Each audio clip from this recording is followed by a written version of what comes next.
Saudari-saudaraku yang terkasih, berjumpa kembali bersama saya Inspirasiku di Antara. Renungan harian Senin 28 Oktober. Hari ini kita bersama seluruh gereja Katolik, Pesta Santo Simon dan Judas Rasul. Semoga kita bersama keluarga dan komunitas kita selalu dalam keadaan baik, tetap sehat dan bersemangat. Marilah kita mengawali renungan kita hari ini dengan tanda kemenangan Kristus. Dalam nama Bapa dan Putra dan Roh Kudus. Amin. Allah Bapa sumber cahaya kebenaran, Santo Simon dan Judas, para rasul mulia, telah mengantar kami untuk mengakui iman dan nama-Mu. Semoga gereja-Mu semakin bertumbuh dalam iman, dan semakin banyak orang yang percaya kepada-Mu, dengan pengantaraan Yesus Kristus Putra-Mu Tuhan kami, yang bersama dengan Dikau dalam persatuan Roh Kudus, hidup dan berkuasa Allah sepanjang segala masa. Amin. Dalam nama Bapa dan Putra dan Roh Kudus. Amin. Inspirasi kita hari ini dari Injil Suci menurut Lukas bab 6 ayat 12 sampai 19. Mari kita siapkan kitab suci kita masing-masing. Kita akan membaca bersama-sama lalu merenungkannya. Sekali peristiwa Yesus mendaki bukit untuk berdoa. Semalam-malaman ia berdoa kepada Allah. Keesokan harinya ketika hari siang, ia memanggil murid-muridnya, lalu memilih dari antara mereka 12 orang yang disebutnya rasul. Mereka itu ialah Simon, yang juga diberinya nama Petrus, Andreas saudara Simon, Yohanes dan Yakobus, Filipus dan Bartolomeus, Matius dan Thomas, Yakobus anak Alfeus, dan Simon yang disebut orang Selot, Judas anak Yakobus, dan Judas Iskariot yang kemudian menjadi pengkhianat.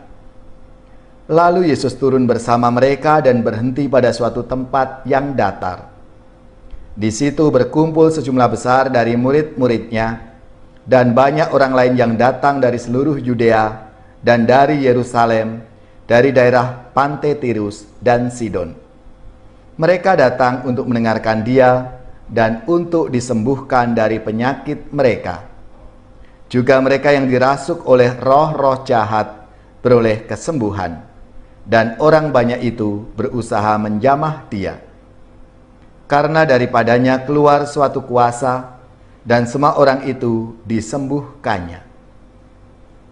Demikianlah sabda Tuhan. Terpujilah Kristus. Saudari-saudaraku yang terkasih, hari ini kita bersama seluruh gereja Katolik, Pesta Rasul Santo Simon dan Judas Tadius. Selamat dan profisiat untuk saudara-saudara, gereja, paroki dan lembaga-lembaga yang pesta nama Santo Simon dan Judas Tadius. Semoga semangat mereka memberi inspirasi dalam hidup dan karya pelayanan kita semua. Sebagai orang Katolik, kita diingatkan akan keteladanan dua rasul Yesus yang berkomitmen dalam mewartakan kabar gembira ke berbagai tempat. Gereja merayakan pesta dua rasul, Simon orang Selot dan Judas Tadius. Mereka berdua ini adalah termasuk himpunan 12 rasul Yesus yang dikisahkan dalam sabda Tuhan hari ini, bagaimana Yesus memanggil dan memilih para rasulnya. Sebelum memilih rekan kerjanya, Yesus berdoa, mohon petunjuk dari Allah Bapa, supaya ia bisa memilih para muridnya, rasul-rasulnya, untuk ikut ambil bagian dalam karya pelayanannya. Dikisahkan, pada waktu itu pergilah Yesus ke bukit untuk berdoa. dan semalam-malaman ia berdoa kepada Allah. Ketika hari siang ia memanggil murid-muridnya, lalu memilih dari antara mereka 12 orang yang disebutnya rasul. Tuhan Yesus memberi teladan yang sangat baik dan nyata kepada kita. Teladan berdoa sebelum mengambil keputusan yang penting dalam hidup ini. Allah perlu dilibatkan agar keputusan kita sesuai dengan kehendak-Nya. Terang Roh Kudus dimohon agar membimbing kita. Saudara-saudariku yang terkasih, kita semua pasti ingat siapa saja 12 rasul Yesus itu.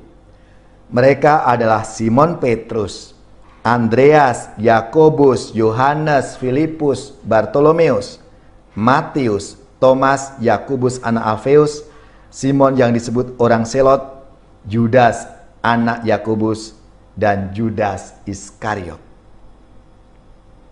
Santo Simon yang disebut orang Selot, yang artinya setia, karena ia amat taat setia kepada hukum Yahudi. Simon menyerahkan hidupnya untuk mewartakan Injil. Bersama para rasul yang lain, ia menerima karunia Roh Kudus pada hari Pentakosta. Dan menurut tradisi, ia pergi ke Mesir untuk mewartakan Injil. Selanjutnya ia pergi ke Persia bersama dengan Rasul Santo Yudas. Mereka wafat sebagai martir di sana. Santo Yudas yang juga disebut Tadeus, yang artinya si pemberani. Yudaslah yang mengajukan kepada Kristus pertanyaan yang terkenal pada malam perjamuan terakhir. Yesus mengatakan, "Barang siapa mengasihi aku, ia akan dikasihi oleh Bapa-Ku, dan aku pun akan mengasihi dia dan akan menyatakan diriku kepadanya." Yudas Tadeus bertanya, "Tuhan, apakah sebabnya? Maka engkau hendak menyatakan dirimu kepada kami dan bukan kepada dunia?" Jawab Yesus, "Jika seorang mengasihi aku, ia akan menuruti firman-Ku, dan Bapa-Ku akan mengasihi dia, dan kami akan datang kepadanya dan diam bersama-sama dengan dia." Yudas Tadeus dikenal sebagai santo pelindung perkara yang sulit atau hampir tidak ada harapannya. Umat beriman mohon bantuan doanya ketika tampaknya hampir tidak ada harapan sama sekali atas persoalan mereka. Seringkali Tuhan menjawab doa-doa umatnya karena bantuan doa Santo Yudas Tadeus ini. Saudara-saudariku yang terkasih, bersama para rasul Simon dan Judas Tadeus ini, kita pun juga dipanggil, punya tugas perutusan yang sama, ikut ambil bagian dalam mewartakan kabar sukacita Tuhan. Lewat tugas-tugas kita masing-masing, pekerjaan kita, dan karya pelayanan kita, marilah kita juga menunjukkan rahmat dan kasih Tuhan dalam hidup kita masing-masing.